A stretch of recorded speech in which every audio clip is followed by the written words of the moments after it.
in all 81 people killed, 81 killed or disappeared. When the Nazi Holocaust survivor Eli Wiesel was asked to explain the root of his despair, he said it was not the torments he'd suffered, but the indifference of the world to believe what had happened and the instinct to minimize what had happened.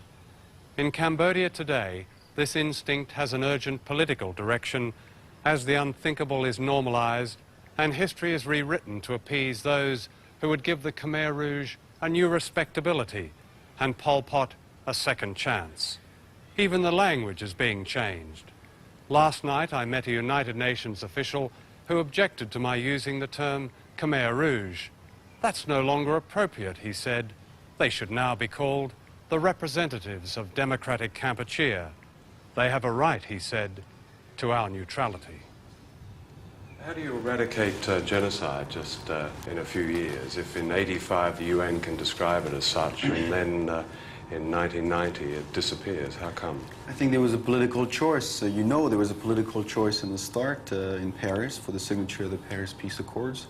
There were those who thought that the NADK should be left out of the peace process, and there was a choice from the international community to include them in the peace process.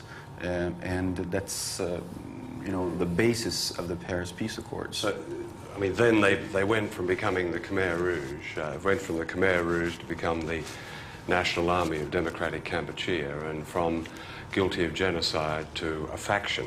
The language is interesting, isn't it? Of course. Well, sometimes we lapse back into Khmer Rouge, but very occasionally we try to stick to Party of Democratic Kampuchea or National Army of Democratic Kampuchea, indeed. Do you personally think the peace process has given the Khmer Rouge respectability? I don't think my personal opinion has... well, as a UN person, then? Do I think that? The peace process has given the Khmer Rouge respectability and legitimacy. The peace process was aimed at allowing them to gain respectability. We will see in May 1993 if they have gained that respectability. This is the shop front of the new Cambodia, the royal palace once again occupied by Prince Norodom Sihanouk. In exile in the 1970s, Sihanouk became one of the first to support Pol Pot and one of the last to condemn him.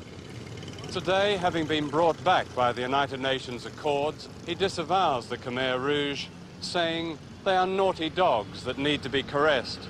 Yet the naughty dogs are still close by him.